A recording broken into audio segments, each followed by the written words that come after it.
Hey, what's going on, guys? So today we're talking about another episode of Dueling Book Commentary. We are back in the GOAT format with Ian 96 with 822 rating, 1601 experience, and Yusei 00 with 609 rating, 750 experience. So two really close in rating, a little bit higher form of experience than Ian as he sets two and passes here. But this should be a relatively close duel, and it's also hard to say as we, what does this do? Oh, okay. As we see, because these ratings and experience, because the people that play, as we see the heavy storm come down, goodness gracious, it's going to take out the Book of Moon and the Jar of Greed, so he's going to just chain the Jar of Greed to that, obviously. And then we do see Yusei set, T-set, and pass. So we can't really capitalize too much, unfortunately, on the heavy storm, but is in a pretty good spot there, as we do see the Monster Gate's going to come down, tributing the fossil dual mode beasts, as we see the Sacred Crane is going to be summoned off of the Monster Gate. Oh, this is just like this card. Yeah, okay. We do see the Pot of Greed activating, drawing two cards there for Ian. So he's going to have three cards here. So even playing through a heavy storm there. As we do see, ooh, you're going to see the Gravekeeper's Spy is going to be the card that's going to get flipped up off of that. So Ian's going to take 400 damage, and another Gravekeeper Spy is going to come down to the board for Yusei. So it's really solid board presence now for Yusei with two Gravekeeper Spies on the board. But we do see Ian with 6 cards in hand. I'd assume one of those is going to be able to do something. It's going to actually brain control. And this is pre-errata, obviously, brain control. One of the Gravekeeper Spies. Something of note too.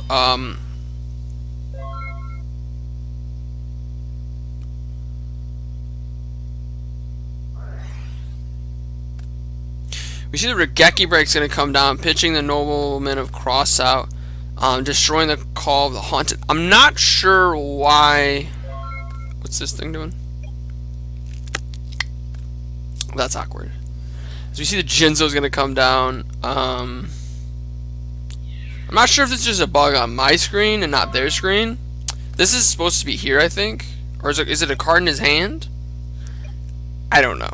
As we do see, I'm not sure what the brain control was about.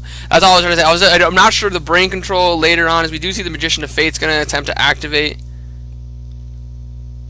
Adding back the Pot of Greed. Someone's got to do something about this.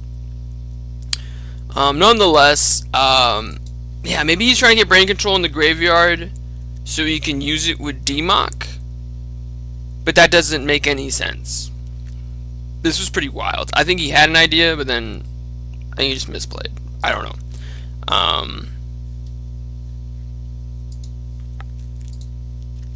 So we see Yusei is going to set another card to the field. I don't know what is going on with this. I have actually absolutely no idea.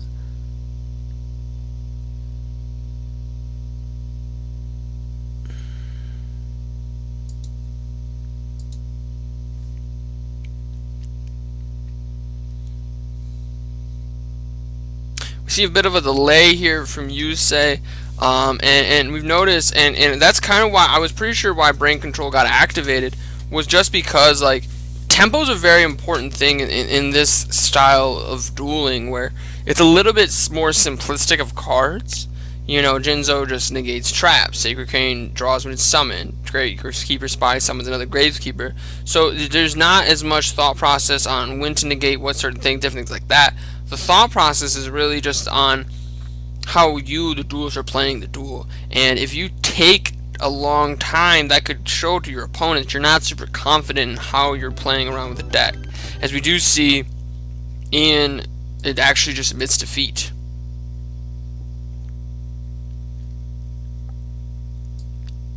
That was spicy. I didn't expect Ian to admit defeat there, because, you know, all of that I felt like was leading to Yusei admitting defeat, because he was taking so long to think about it, but maybe not. Hopefully the card is gone. Okay, the card has been moved. Ian is going now. He's going to go ahead and set, probably just T-set. I was going to set 2 and pass, just like last duel, actually. He started and he got heavy stormed. and he ended up losing there. You see Graceful Charity is going to come down. That's super big for Yusei, excuse me. Is he's going to draw 3 cards, discarding 2 cards. It's just you know, getting that graveyard nice and fueled up for the Chaos Monsters. This Premature Burial is actually going to be discarded. And then also, this card's name, Battle Chanted Locomotive. As we see, the Magical Breaker is going to come down. Breaker the Magical Warrior is going to come down. Magical Breaker. Torrential Tribute is going to come down just to go ahead and destroy that completely. And then the Delinquent Duo is going to come out. It's going to go ahead and hit the Monster Gate and the Dimension Fusion. Wow, so we've seen Dimension Fusion and Premature Burial both get sent off discard effects. So really showing what the 2 duelists have in their hand. As we see, Reasoning is going to attempt to activate. I think he called 4. Yeah, he definitely called 4 is what he meant to do with that. And then we just see a normal summoning of the dual mode Beast. He's going to go ahead and take 1400 and pass turn there. Thunder Dragon's going to activate. Yusei Druid for turn. Adding 2 Thunder Dragons, and now Light and Dark Monster in the graveyard. So that's, you know, and only 3 cards total for Ian for 6 cards. I mean, literally 3 in hand, 3 on board for Yusei. So it's an interesting spot here. As we see the Arknight Parshot's going to come down. That could be a huge swing in momentum. But we do see the Rogeki Break's going to come down, hitting the pitching the Thunder Dragon, getting rid of the Air Knight Parsheth. I think I've been calling it Arknight. It's Air Knight. That's okay. Maybe it's Arknight. I don't know. As we see Magician of Fate, gonna add the Graceful Charity. That's gonna be really close. I don't know what these 2 cards are, but you know, it's relatively close to Scoop Phase. I mean, we do see a Light and a Dark in the graveyard, but we already had that last turn. I think Ian's just hoping and praying that he could draw something great.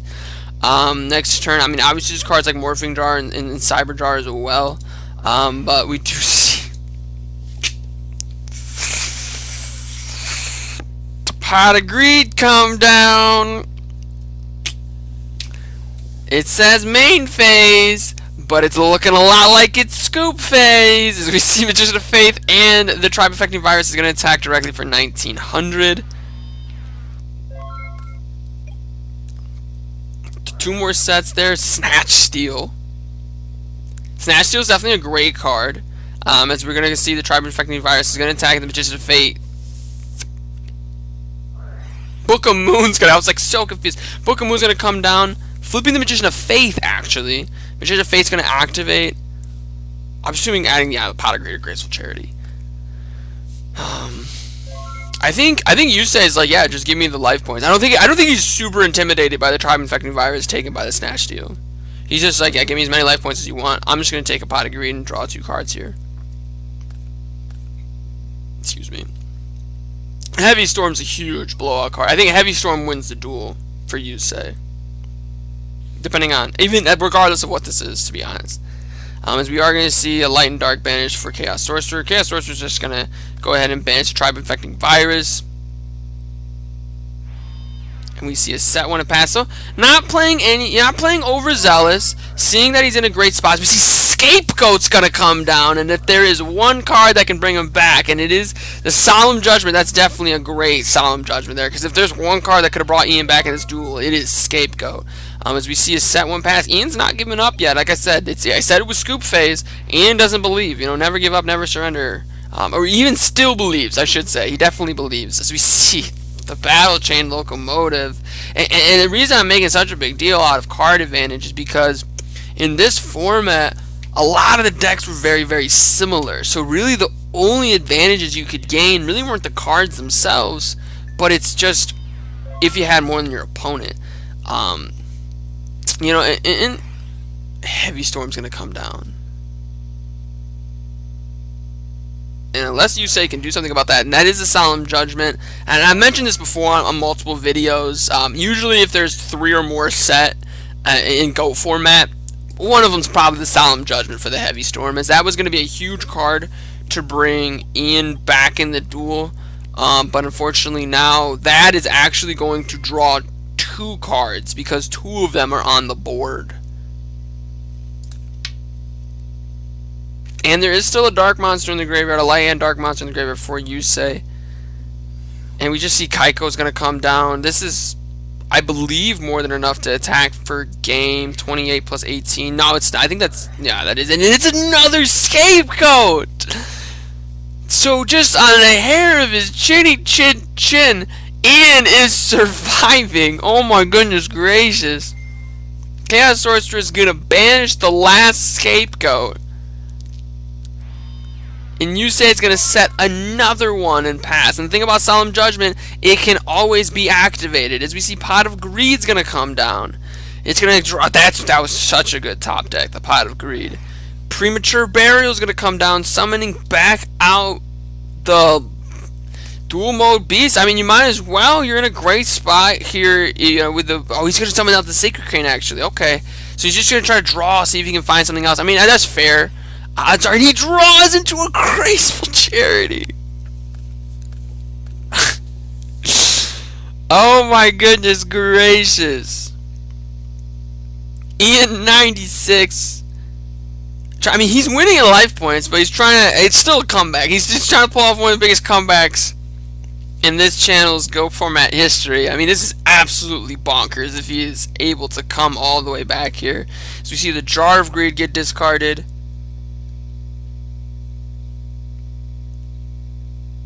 He's thinking on the other one. I'm curious, do you guys run Jar of Greed in your... Because this is the... Like, I've seen Jar of Greed now from Ian a lot. I haven't really seen it in any others. Let me know, actually, in the comment section down below.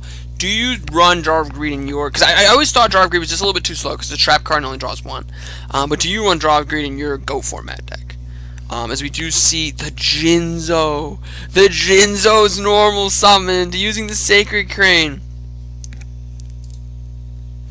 Blackluster Soldier is summoned. Not yet, not yet, not yet. He's out. He's got a banish for that, but he did give away that he had it.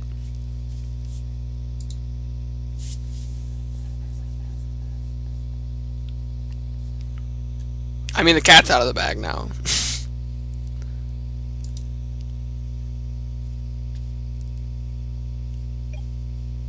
So a huge misplay there with the misclick, to be honest. You do see Book of Moon's going to come down. It's going to go ahead and flip down the Jinzo.